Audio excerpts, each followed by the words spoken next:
Hello everyone, myself Dr. Payal Gunde. I am going to present case study of visual outcome and management of sport related ocular injury in ophthalmic practice. This paper is authorized by myself and Dr. Amrita Ajani. There is no financial interest behind this study. The content of author disclose no potential interest. Sport are recognized as leading cause of serious eye injury. Playing game are responsible for anywhere between 10% to 20% of all ocular injury. In India, cricket is a very popular game. Youngsters often play cricket with rubber ball or tennis ball. The fact remains that up to 90% of the sport related ocular injury are preventable. Mechanism behind sport related ocular injury. Most common mechanism of eye injury involve closed globe injury and open globe injury according to the Blaise classification of ocular trauma. Closed globe injury account for most sport related eye injury. The extent of the ocular damage depend on the size, hardness and velocity of the blunt object and force imparted directly to the eye. Open globe injury are relatively uncommon. Sometimes canalicular laceration usually occur because of trauma in area of the medial canthus. Purpose of our study is to study the clinical features, visual outcome, management, ocular complication of sport-related ocular injury following trauma with tennis ball or cricket ball. This is retrospective non-comparative case study of patient having sport injury with tennis or cricket ball while playing cricket was conducted within a period of 1 year at tertiary eye care hospital which included 20 eyes of 20 patients. All cases were male. Mean plus minus standard deviation of age was 22.1 plus minus 8.8 year and the median age was 21 year. All data were analyzed using SPSS software version for Windows.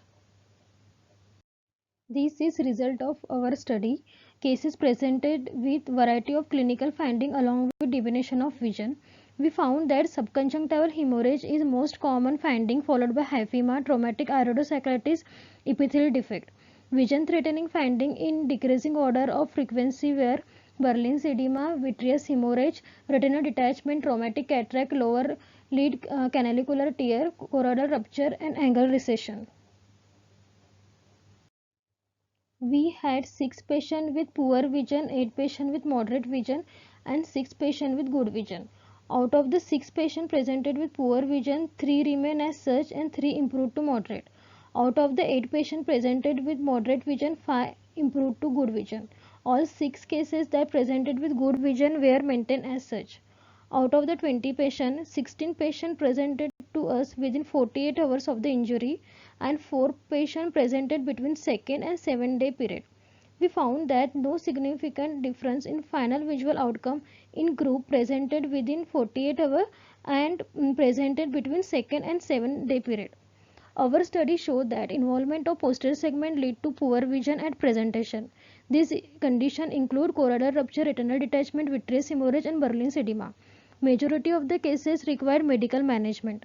Out of the 20 cases, 4 cases, that is 20% cases, require surgical intervention.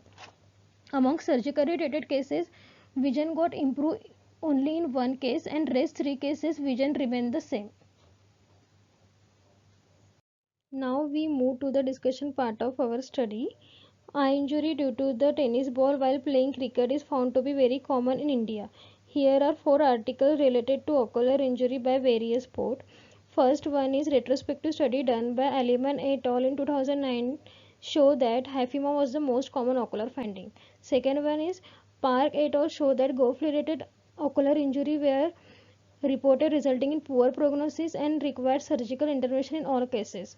Sadiq et al. Show that surgery was done in almost 60% of the cases and there was severe or total vision loss in half of the eye of cricket tape ball related eye injury.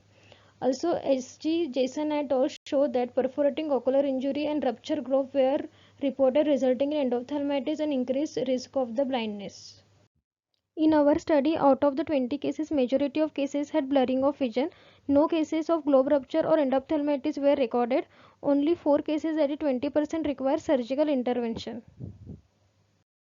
We conclude that though useful vision could be obtained in most of the cricket ball injury by medical or surgical intervention, more emphasis should be given on preventive aspects such as use of protective helmet and eyewear to prevent the blindness in younger and economical active age group. The eyewear should be made up of the polycarbonate. Besides the loss of the vision, earning and productivity, it increases the cost to society because of the increased healthcare spending. Also, the education and awareness are important to reduce the number of the ocular injury by either use of the eye protector or educating the public on possible devastating effect of the injury, therefore assuring a lifetime of healthy vision. There are some of reference we have used. Thank you, Moscon, for giving me opportunity to present paper.